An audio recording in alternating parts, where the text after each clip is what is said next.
Right, well, welcome everybody. So welcome to our first webinar of the year, I think it is actually. So we've got a few more coming up throughout the year.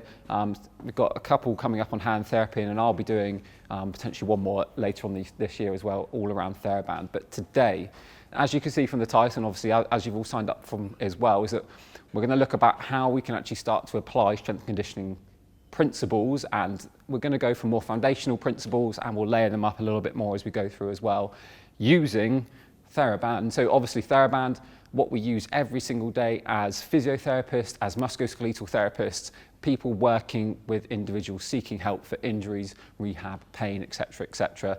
This is what we're going to be looking to do fundamentally. So I'll give you guys a bit of a brief about how this is going to work, a little bit of the aims that we're going to look to achieve. We'll try and keep it a little bit interactive as we go through. We'll see as the tech holds up as well. So we'll keep it nice and loose, but keep it as educational, as informal as we possibly can off the back of it as well. Let's just make sure he says that is going to go down. There we go, perfect, pressing the wrong one.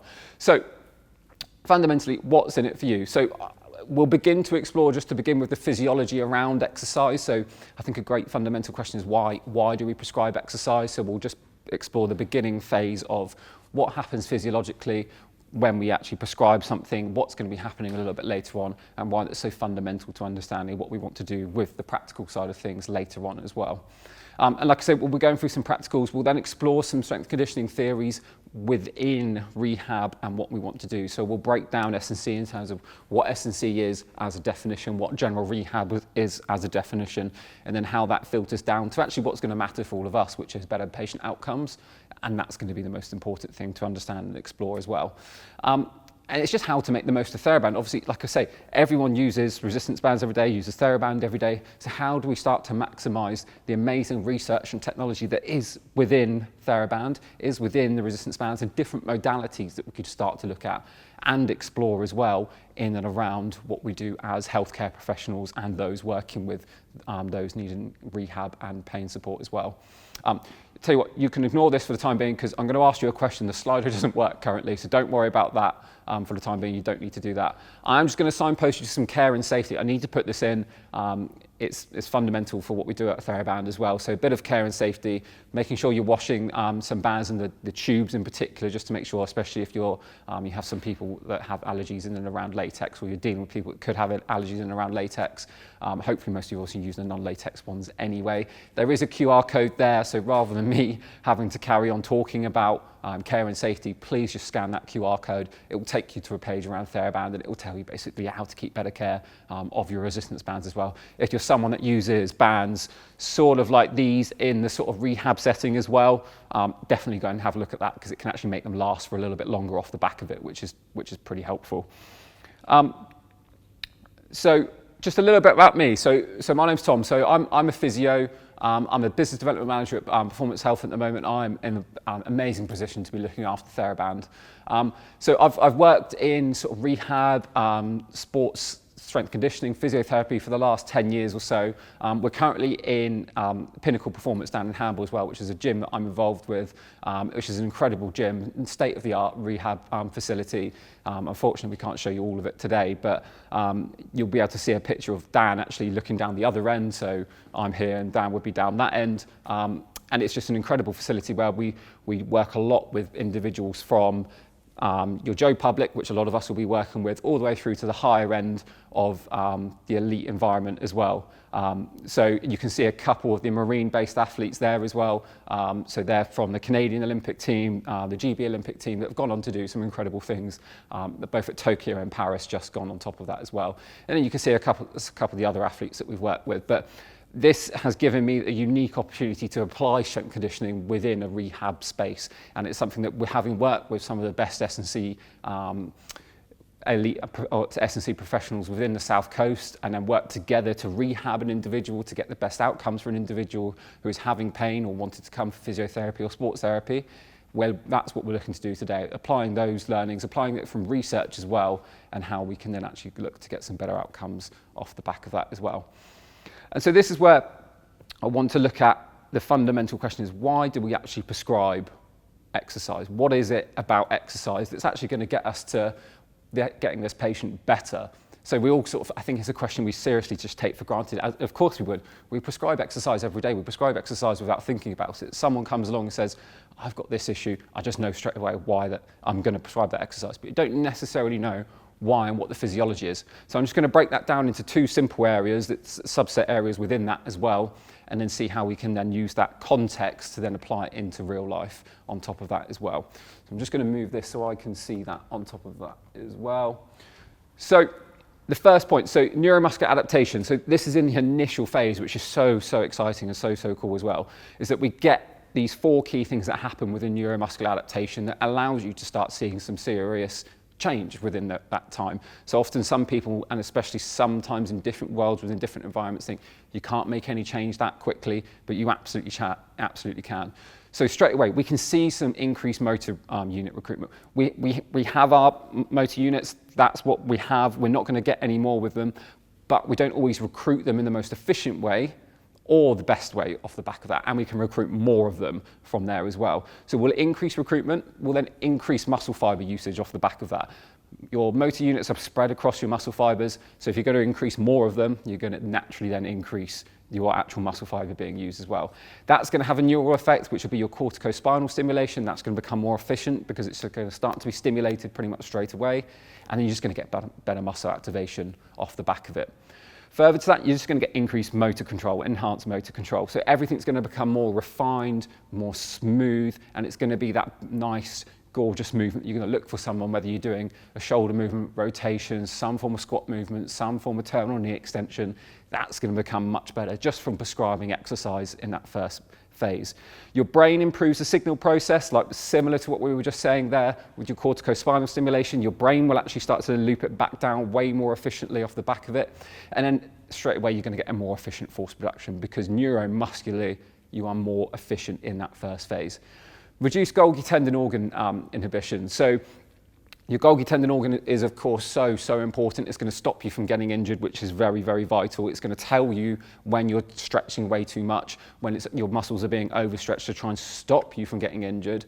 But obviously, when we're dealing with individuals who have come with pain and they have had an injury, we want to actually just reduce some of that. We want to just allow that Golgi tendon organ to start to move, to let your brain know and your nervous system know we can move, we can do more here, so please just let's relax. And that's what it's all about, and it's desensitizing your GTO, your Golgi tendon organ, straight away off the bat, and that's going to be what allows you to then actually progress different movements with different bands potentially later on.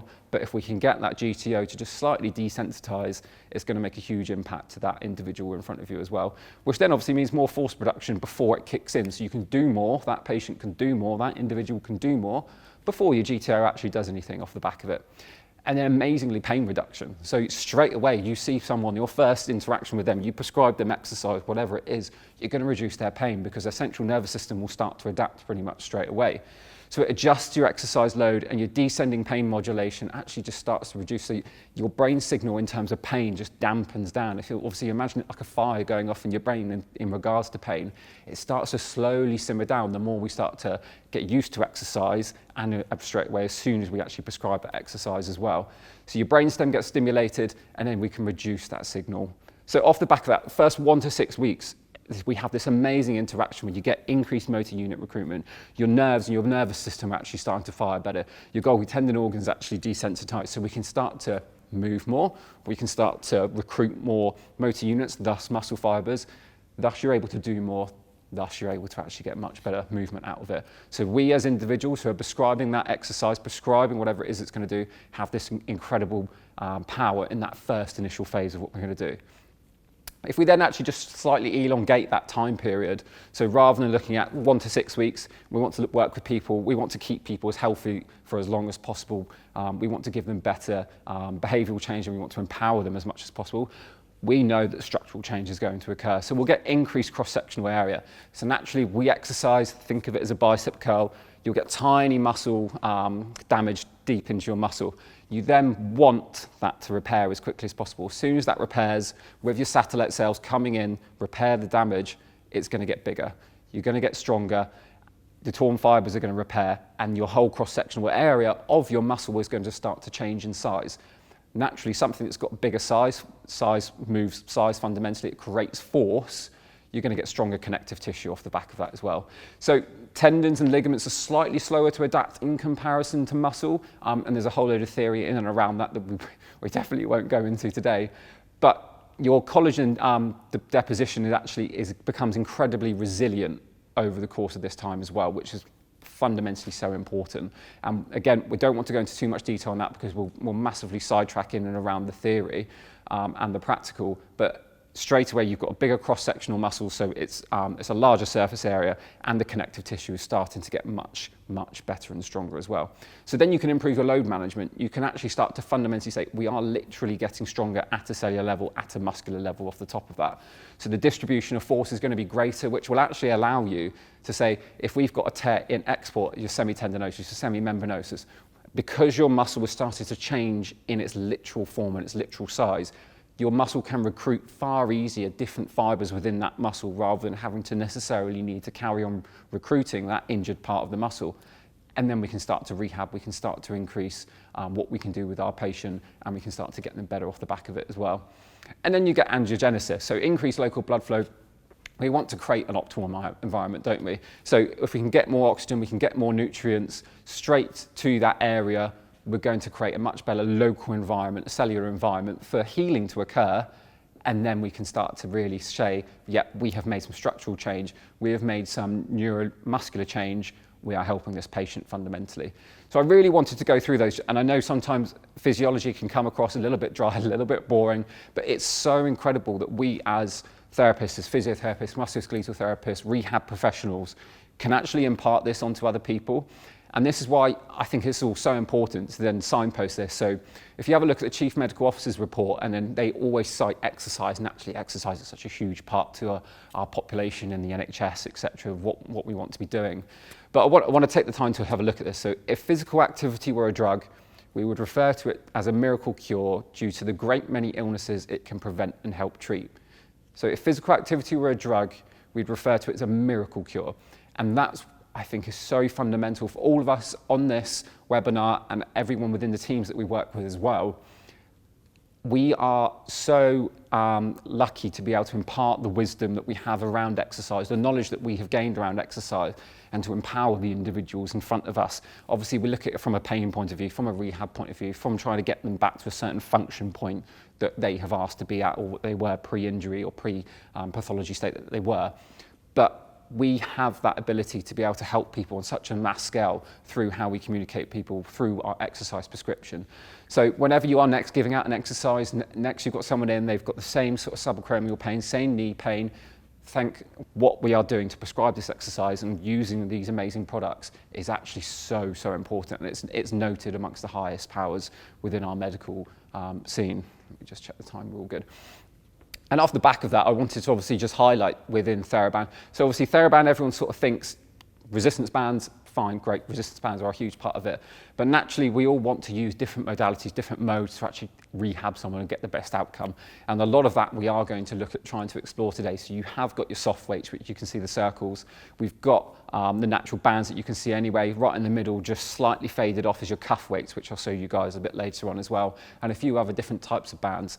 Depending on what your goal is, you can use all of these different modalities to get the best outcome for that patient. Either get to the goal as quickly as possible, whatever your outcome is, or to actually just try and further that person. So the injury, you feel like they've back to function, you want to keep the injury away, you want to keep the pain away. Can we start to explore different modalities to help that individual stay pain-free as much as possible? I think just signposting that, and we'll signpost this a little bit later on as well, is so important for what we want to do. So having a look at THERABAND, so I don't want to go into too much, and this isn't, from a marketing point of view, I want to highlight a couple of things though, is that, THERABAND's designed by clinicians, so it's designed over 40 years ago to try and allow people to basically load up at home. So obviously we can only give people body weight movement, which you can do different parameters, which we'll explore about what you can do to load that person up with just body weight. But if you can start to load people up with an external force, suddenly your scope of practice and scope of exercise prescription becomes this huge thing that you could possibly do as well. So it's designed by clinicians and it's for clinicians.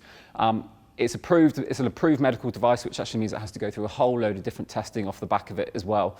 And we're backed by scientific research, and there's a few things to this. There's one, THERABAND is the most researched resistance band out there.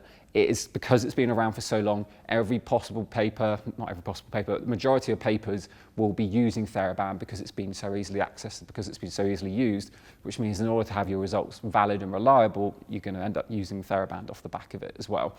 But we actually have third-party testing to come in and have a look at what we do as well. So it's not just a claim we want to do. Third-party testing comes and says, yeah, what you are claiming is in terms of yellow means X weight, red means X weight, it means X stretch is so, so important. But I wanted to also highlight this on the side as well with the repetition cycle. And I know you guys, clinicians, as physios, as sports therapists will say, well, the break cycle doesn't matter too much to me because someone comes in, they're in pain, and I'm going to give them that band. I'm going to give them a bespoke band that I've just clinically reasoned to give them that band. It's for this reason. They don't get pain in this range, so I'm going to give them this band. And they're going to hopefully use it for probably the next up to 6 weeks, as we just explored as well. And then I'm going to give them potentially a different band off the back of that as well. So why is it important that it breaks at 20,000 repetitions when they're not going to get anywhere near 20,000 repetitions? Absolutely fine, completely hear that as well.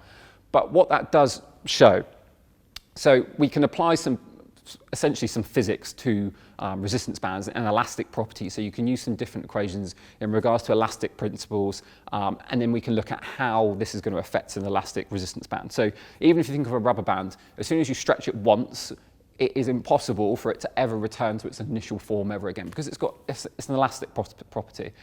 What that means, though, in regard to resistance bands is that as you then go to prescribe someone a unique exercise, a unique band for them in that very moment to achieve an outcome, you want that band to be achieving the same outcome for the next 4 or 6 weeks until you see that individual again. So you need that band to stay the same stretch. So if I give someone a yellow band and that band is actually going to lose its stretch, it's going to lose its force, great, you've given them that band and it's lasted for maybe 3 days. It's still going to be providing resistance, but it's not the same 1.2 kilos of resistance. So they're underloaded. So your patient has then been underloaded for the last 5 weeks or so. They come back in and say, yeah, I don't really feel much different. Of course they don't feel much different because they haven't been loaded enough. So when we talk about break point, the real crucial point to take away from that is, and when you think about bands, is that it keeps its force. So you want your band taken home with that, your patient to get the best outcome. You need that band to keep its force. If it says it's going to be 1.2 kilos, it's going to keep to 1.2 kilos for the next 4 or 6 weeks. If it doesn't, your amazing work and your clinical reasoning of doing a long assessment to then give them a bespoke treatment, it's not going to work. And that's going to start to cause ripple effects. They're going to come back for more treatments. They're going to come back and complain more. If you're in the private world, they'll go off and obviously see someone else off the back of that as well. So really, really important to note that. And obviously we can break that down in between 5,000, 10,000, 20,000. But just have a think of that when you're next having a look at bands off the back of it. So I was going to keep this, this was going to be a nice interactive slide, but not to worry because we were just going to pivot away from that. But I want you to have a think about this as we go through it.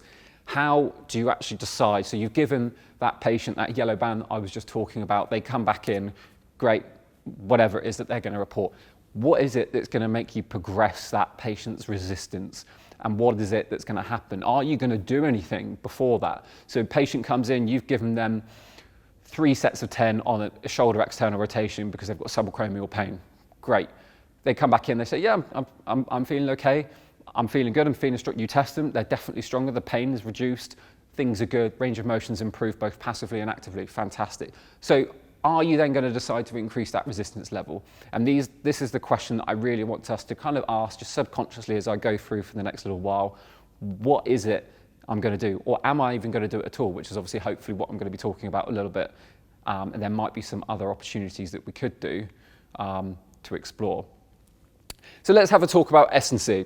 So strength and conditioning, and especially when I talk about strength conditioning, and I talk to some physios, and I talk to maybe not so much sports therapists off the back of it, is strength conditioning just isn't for physiotherapy because physiotherapy is such an all-encompassing profession that we can't possibly integrate it within what we want to do, whether it's within elderly population, neurophysio, outpatient physiotherapy, obviously within MSK physio that we're largely going to be talking about. So I just want to dispel obviously a few little bits, and these have come from just people I've spoken to as well. So strength training, is only for athletes or young fit individuals. It's definitely not. In what we do here, especially that I used to do, Pinnacle Performance, is that it's for everyone. You apply the same principles for everyone. If you have the right knowledge, if you can empower that individual in front of you with some S&C knowledge, they'll be using it for the rest of their life. I've certainly done it in community settings with elderly physio, elderly rehab.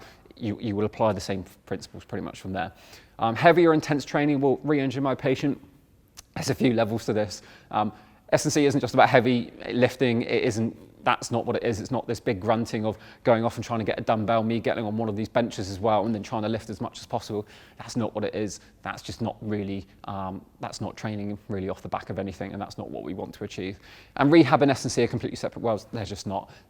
Rehab is actually just a subset within strength conditioning. If we could know more about strength conditioning and what's applied within S&C as well, we will be able to do way, way more with our exercise prescription and our knowledge, which will obviously impact the patient. S&C is a progressive, evidence-based knowledge base. The fundamental point that comes about is that because in order to do S&C, in order to become essentially a PT, obviously we're looking to come a little bit further on from this, you don't need the same skill base, you don't need the same exam base from the back of it. That's fundamentally where this all comes around. But we can still learn, and we can apply definitely from our advanced S&C professionals, those that have researched it to a high level, to PhD level, how we can apply this within physiotherapy. So in order for us to do that, we're going to have to try and apply a couple little definitions, And these are the definitions that I'm looking to impart for today. You can go and find some different definitions if you'd like to, but these are the definitions that I want to be using for this webinar. So S&C refers to the systematic use of exercise to improve muscular strength, power, endurance, and overall physical performance. So improve overall physical performance by improving muscular strength, power, endurance. Sounds pretty good. Sounds pretty good. I wouldn't, as a physio, as someone who if I wanted to go and apply those principles and I was saying I'm going to treat that person and it was to improve their overall physical performance, I'm going to probably like that quite a lot. If we then look at general rehab, so we look at it on the other side of things. So general rehab often focuses on restoring basic function and managing pain after injury. Great as well, absolutely fine. So as soon as we then think about both of them, we start to apply it. We'll say it's rebuilding the patient's capacity to perform activities with strength and resilience.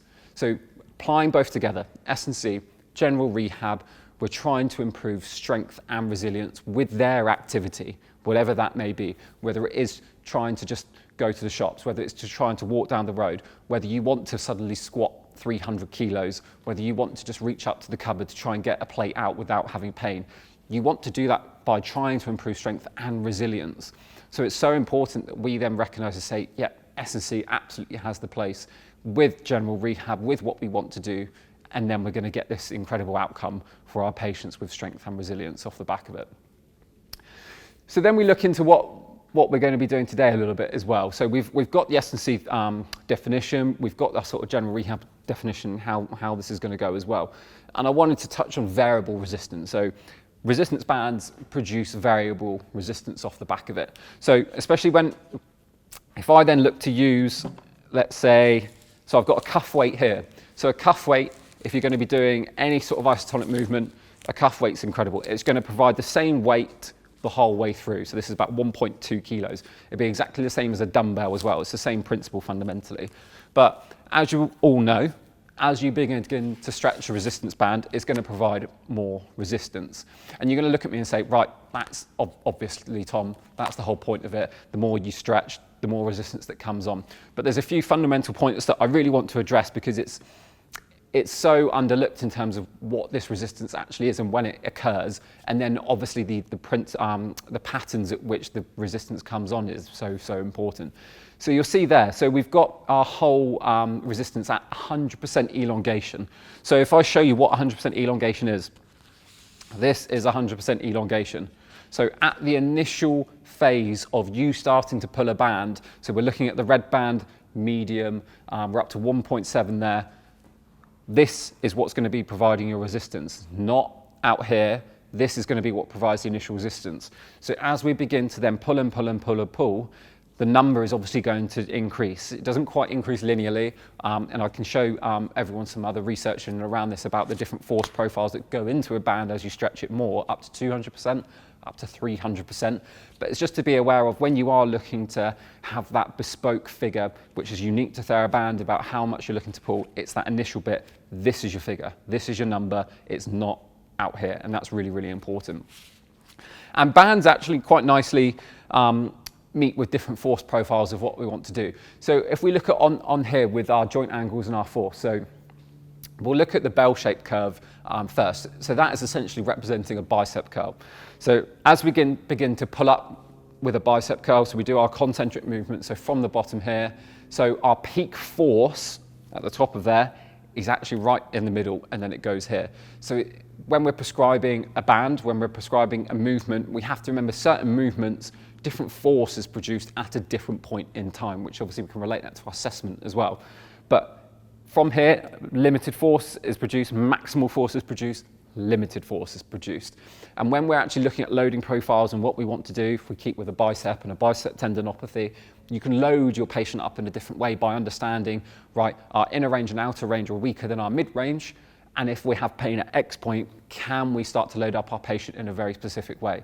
You could give a band for the whole movement, that's fine. But if you want to then start really focusing on this movement at the top, you're going to probably be better off choosing a much lower band because you know the force profile is completely different than at mid-range off the back of it. If we look at the ascending profile as well, essentially that's a squat. So as our muscles begin to lengthen, we can start to produce more force. So we get to the bottom part of a squat, and it's much, much harder for us to, one, come back up from a squat, but to obviously then produce more force off the back of that as well. So you link that in with a band. You can use a band fundamentally within using squats, etc. Using something like a CLX band is so good for this as well, where you can start to get the loops moving in between people. So we've got nice little loops that are interwoven pretty much throughout the whole band as well. They can step through them. They can then link it in with the stance like this as well to start doing squats. The resistance is going to completely drop off as we get to the bottom part of that squat. Why is that important? Obviously, if you've got a patient who has either pain in that part of the squat, if they're trying to bend down, and you want them to still squat, because if you're squatting, you're going to be loading them. You're going to be getting those changes, that structural and physiological change.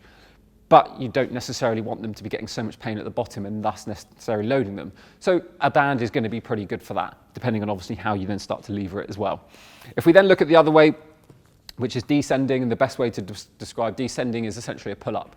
So at the very, very, very bottom part of a pull-up, so if I'm down here, that's going to be the hardest part. When I'm up at the top here, I can actually produce a fair amount of force from that point of view as well. So where you're going to start loading that patient up with a band is going to be so important for noting how much that force is being produced during that movement and during that moment in time as well. So just thinking about the force profile, what's going to be occurring during different movements, so whether it's an external rotation, whether it's a hip thrust, which one it is it's going to be going. Is it ascending? Is it descending? And thus, at which point do I need to apply my band? Do I need to make it a nice specific movement, which we'll be going on to in a second as well. So a top tip that I get from this as well is that we need to then standardize bands. So when we give out bands, and because we just looked at that force profile there of, at 100% elongation, which is just this, you need to standardize when that patient is, or how much stretch is being applied to that patient is applying to their band, sorry. So they go and take it away. You do all this amazing work where you prescribe them uniquely a red resistance band, and it's perfect for them. It provides the right stimulus. It provides just the right amount of pain. They can do the movement in a good fashion that you deemed safe and acceptable. But they then go home, they attach it round to their door handle, whatever it is that they're looking to do, and they suddenly stand right out here and they can't, it becomes way too much resistance for them. They think they're doing exactly the same thing. So if you can standardize what they're doing with that band as well, one, in terms of how much they're coming away from their band, how much stretch they're applying to it, you're going to get a much more accurate and reliable resistance for that individual, for that patient, as they start their rehab. So when they come back, you know exactly what it is they've been doing, exactly what weight has been going through, exactly what force has been going through that joint, through that muscle, and there's nothing left unturned from that point of view as well. What we also need to start looking at in terms of standardization is your anchor point. So are you going to start anchoring from high, from midpoint, from low point? You're going to get a different force profile based off the back of that. Again, naturally, if I'm starting to do those sort of D1, D2 movements with my shoulder, your anchor point is going to be completely different in terms of whether you anchor it from here, but standardizing it for that individual. So whether you're going to, if you're giving them, again, a shoulder example, and they're going to anchor it onto their door handle, but their door handle is lower than you would expect it, so it's down here, you're going to get a completely different muscle recruitment from the back of that. So if you can standardize it based off where you're going to be here, is going to be really, really cool. The best thing obviously on that is actually using something like CLX, where you've got the loops going all the way through it, so it's much easier to anchor it onto anything. You can anchor it onto a bedpost, anything like that, because you just loop it straight through, rather than having to tie it on with a normal band, which makes it much harder, but I'll show you that in a second as well. Obviously band type, nice and simple, don't need to say much about that. The modality is easy as well. And then, like I say, the amount of stretch in with the grip as well is going to be fundamentally important. If you can change the grip as we go through, which we'll talk about in a bit of variation, that's going to be a real nice one to standardize. But standardize the stretch, standardize the grip, standardize what it is exactly you're doing with that band, and then obviously we're going to be great from the back of that. So let's have a look at some more practical element to it, where we're going to start applying these theories and how they actually work within it. We want to bring it onto a certain level to begin with, and we'll layer it up and we'll layer it up. And like I say, hopefully think about the context in which you're thinking about this with THERABAND. How am I going to start increasing my resistance? Am I going to prescribe a new band? Do I need to prescribe a new band, or do I need to actually get a different modality to achieve the outcome it is that I want to achieve?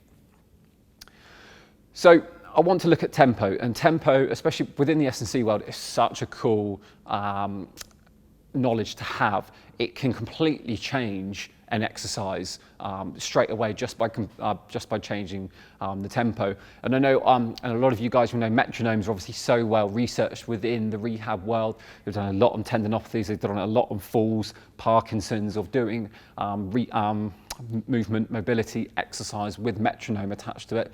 And we can talk about the kind of the neuroplastic element to using exercise with metronomes. But I really want to talk about why it is that we're going to do it. So we prescribe it as a motion. So we always start the first number that you'll see there. So it says 3-1-3-1. So the first number is always the eccentric. So if we think of this as a squat, I'll be going 3 seconds down. So the eccentric portion, go 1, 2, 3 to the bottom. The bottom part is then 1 second. So it'll be a 1 second pause, and it'll be 3 seconds back up for the concentric, and then a 1 second pause. So when you can start to prescribe exercise with tempo, and you can then simply just put it in your notes with squat or sit to stand, 3-1-3-1 or 3-1-0-0, whatever it is, 3-3-3-3, it's going to be so easy for you to write that. The next person is going to know exactly what it is that you're on about as well. But you can then start to change what that individual is doing just through actually changing one of those 4 numbers. So you could keep the same movement, you could keep the same banded movement for the whole 4 weeks, but you're just going to change each of those numbers as you go through, see the response you get, obviously clinically reason it from the back of it, and you're going to completely change the stimulus that's going to be occurring just from changing the tempo of that movement. So like I said, you do get that neuroplastic element to it. It impacts load so much. Obviously, you're going to increase the metabolic load massively just from changing the tempo, whether it is more load on the concentric, more load on the eccentric, or you're just holding an isometric at the bottom part of a squat or at a certain phase of movement. And then if we look at obviously how and why and when we want to actually apply tempo, so the relevance of this is so important. So do you want to target a specific range of motion? And they do a lot of this with obviously cuff work, we're trying to look at inner range and outer range of where that weak point is, because you're using a specific part of that fibre or that connective tissue. So can we start to do that? So obviously I've given that example 3-1-1 for squat.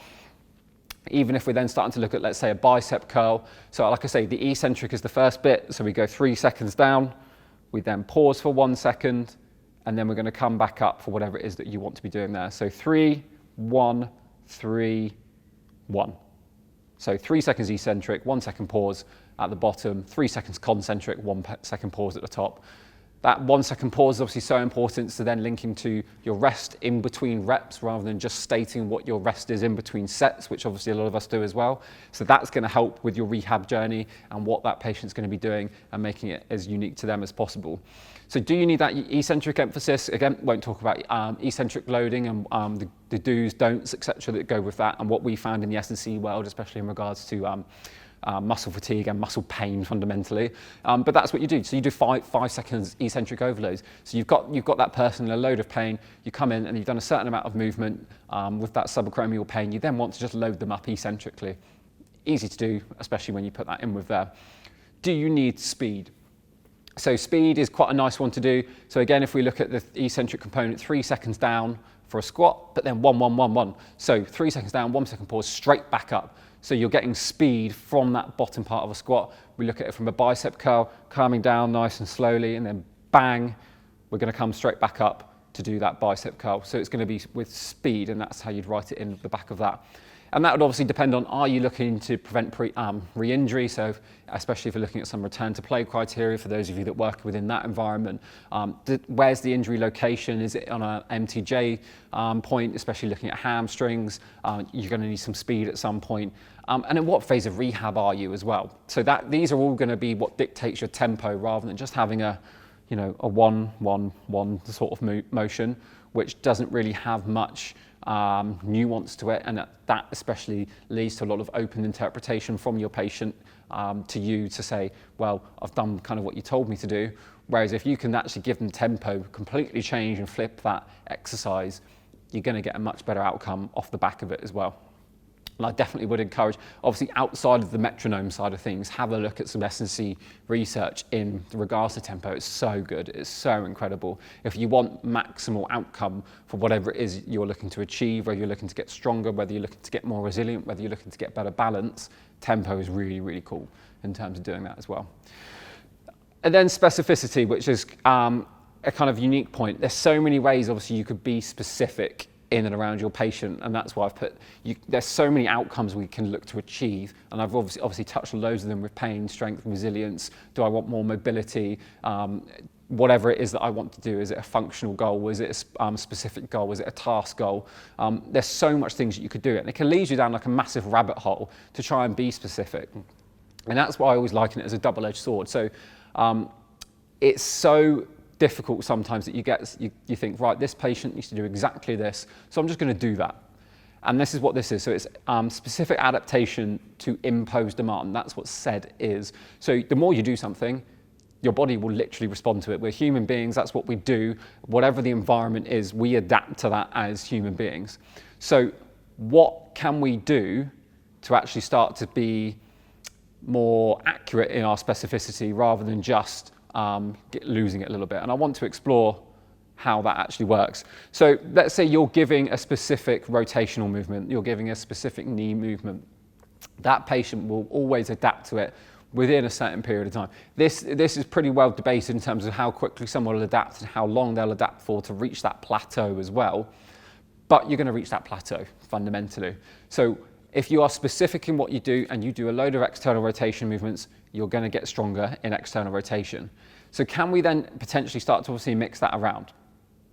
So we look at obviously things as accessory movements, gross movements. So if I think of this as, if I want the gross movement is going to be some form of overhead press, and the accessory movement is going to be some form of rotation, it's going to be some form of scapular set, some lower trap work off the back of it as well.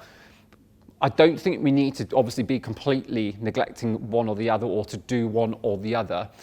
We can easily marry them up pretty much both together. So if we can do some gross movement with accessory movement off the back of it, and when we're prescribing rehab exercises, so again, thinking of the context that we prescribe maybe 3 movements, can one of those movements obviously be the functional movement? Can it be the gross movement where you're using the loading pattern, but then you're adding a couple extra accessory movements to achieve the goal it is that you want to achieve with your movement off the back of it?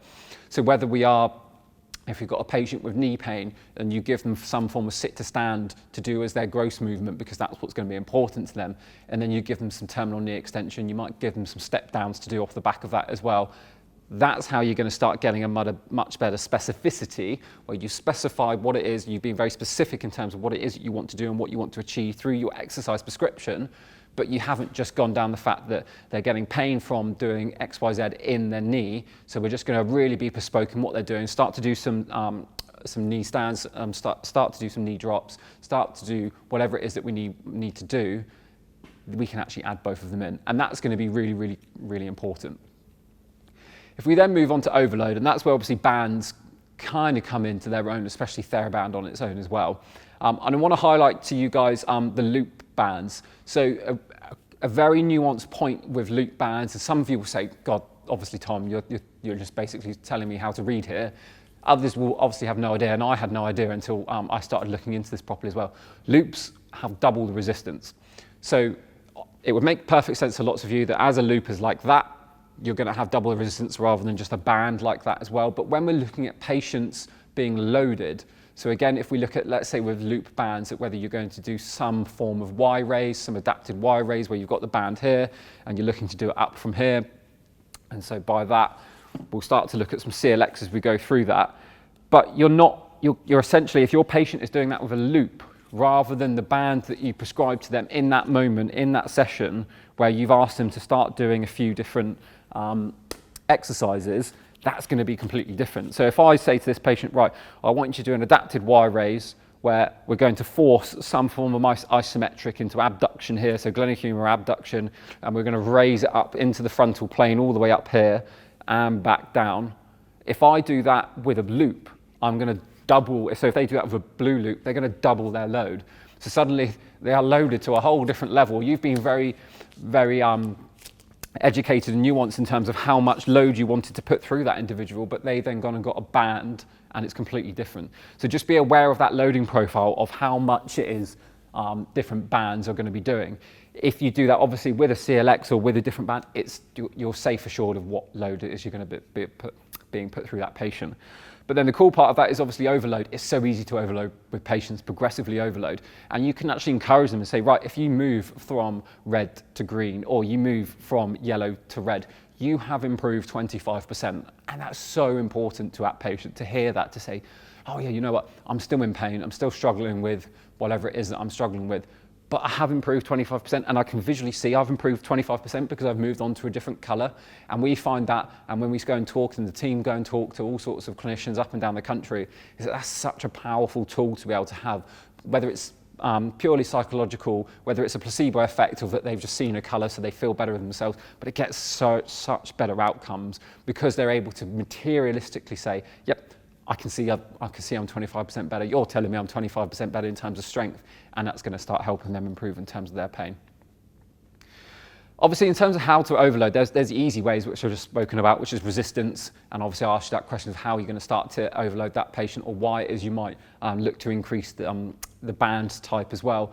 Sets, reps, frequency. Yep, you'll all be absolutely fine with that. You say, obviously, we could just increase from 6 reps, we're going to go to 10 reps. From 3 sets, we're going to go to 4 sets.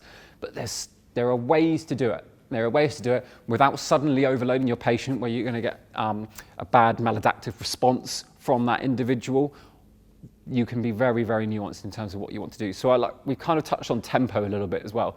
Tempo is such an easy way to overload someone. So if they've just been doing 3 sets of 10 squats, absolutely fine. You could keep 3 sets of 10. But can you then start to overload a specific portion within that? Can you start to overload the eccentric? Can you start to overload the pause at the bottom to engage more muscle recruitment from your hip? Can you start to do a greater concentric phase? So you're going to start to get more muscle time under tension. So you're doing exactly the same movement, you're doing exactly the same parameters of sets and reps, but you change the tempo, and that's going to start to cause an overload. You can do some deliberate and forced fatigue sets, so starting to look at how could we do 20 reps of something to try and get in real minimal range, so sticking in mid-range.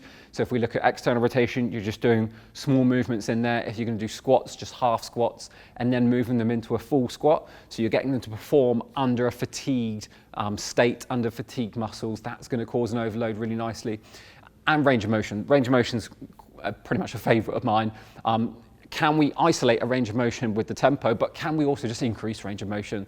And again, if I stick to the squat analogy, Can you go full arse to grass? Can you get your bum right down as much as possible rather than just reaching 90 degrees, rather than just reaching a little bit higher as well?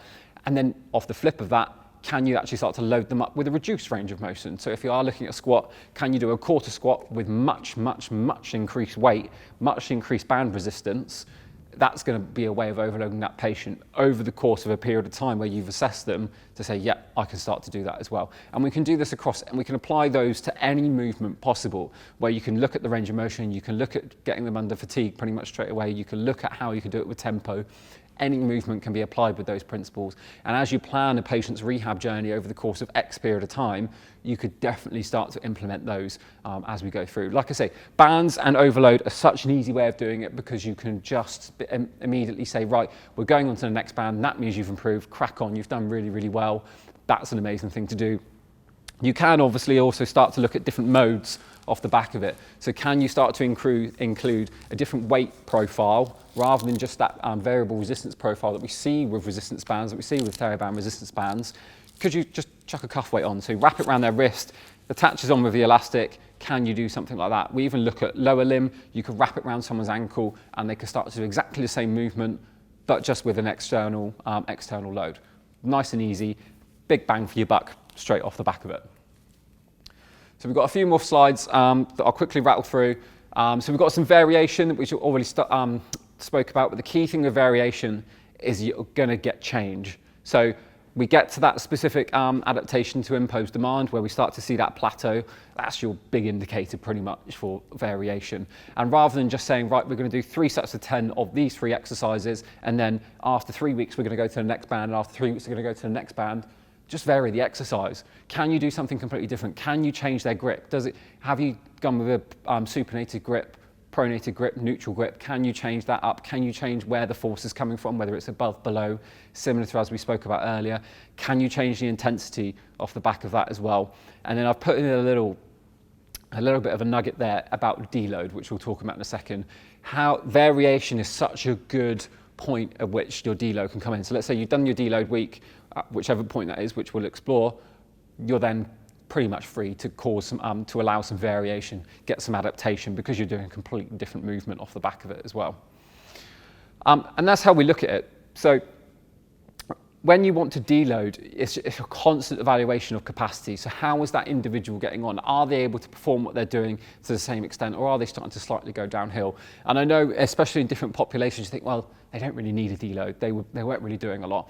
If you just suddenly prescribe them 3 different exercises that they weren't doing before, they will need a deload at some point from that area. They absolutely need a deload. You might involve in that deload doing something else in a different region of the body, fine, but they do need a deload for that specific area after a period of time. How we do it down here, we tend to do it after 4 weeks. So we do 3 weeks of progressive overload through all the different principles that we just applied there. Week 4, you are deloading, and that's through reduced intensity. So you're just going to take down the intensity of what you're doing. You can use your RPE. So instead of doing a 9 out of 10 RPE for an exercise, you might drop it down to a 5 or 6. If you were doing a 5 or 6, drop it down to a 3 or 2. Obviously, you can use bands off the back of that. So let's say you've been working with someone, you've given them a red band for the last 4 weeks. Just let them have a yellow band for the next week, so they can still carry on doing movement, but there's less load, so they're not going to be fatigued as quickly, and then you can start to get some adaptation off the back of that. A deload is so important, especially in the SSC world, that could be applied in regards to physiotherapy and rehabilitation and MSK therapy. It could be such a powerful tool that we could use. And like I say, we do it after 3 weeks of progressive overload. The following week, bang, deload. Because we know that rehab is like that picture. It's not straight. It's not going to be easy. It is up and down. It goes pretty much everywhere. But with deloads, you can start to make that journey where it's kind of a stepped, jagged, linear effect off the back of that. Using a deload is going to be the easiest way to do it. And THERABAND with the colours, using that deload to drop down a weight just for a week is such a powerful way of doing that, with the visual and the literal effect off the back of that as well. And we can look at that with the Goldilocks principle, which is essentially, it's as you then go to train, you drop down a little bit in terms of your performance, but then over time, your performance starts to increase, you rest, and then your performance goes through the roof. This is purely from a sports science point of view, but you apply that to your patient. So they start to do their exercises, they might go down a little bit in terms of their pain, in terms of how they're able to improve. Over the next 2 weeks, it's going to start to improve. and then they rest, they deload, suddenly bang, that's their point, that's where they want to be. But if we don't apply that deload, getting to that point of maybe even discharge, maybe moving them on, maybe actually helping them to do something else, isn't going to occur because you didn't do the deload. So using a deload and applying it through the Goldilocks principle is such a cool way of actually saying, right, we're doing this, but at this point, yeah, we are absolutely deloading. Let's take it back. Let's give your body a chance. Let's give that area a chance to heal. Let's give it a chance to repair. Just take a moment. We can do other things, and you're going to get a much better point. You see them the week after, they're doing really, really well. You can then give them more. You can do more. You can prescribe more. You can empower them more through exercise. And so that's part of that, is obviously looking at the modalities, is how do we use all these different incredible modalities, whether it is CLX, whether it is resistance bands, just normal resistance bands, whether it is if you want to actually start looking at even using things like flex bars, if you've got someone with tennis elbow, golfer's elbow, where they can start to load up in a different profile in comparison to just loading up with a band. That's other ways where you say, right, deload, bang, let's change what we're doing, let's change the stimulus, let's use variation, we're going to start to overload you again. This is where it's all going to start coming in pretty much straight away off the back of that as well.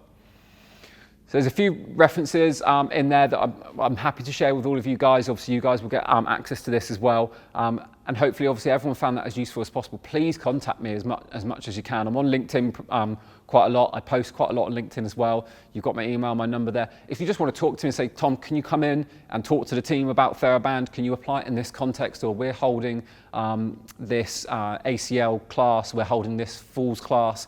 How could we apply different rehab principles, different THERABAND products to our class, or to it is that we're looking to achieve within our setting?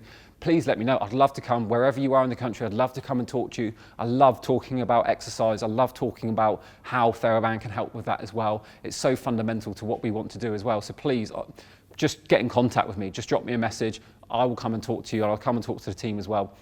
No charge at all, and we can do something off the back of it as well. And before I ask you guys any questions as well, I'll just leave this up there. So tomorrow we've got a nice flash sale on with THERABAND, so 20% off THERABAND. Feel free, have a look, all the different types of stuff, especially something like Flex Bar with CLX. It's a good chance that if you think it's not right for you, just try it with the 20%. I promise you, especially with people I've seen with CLX and our friends down at the Hampshire Wellbeing Centre, we filmed some content with.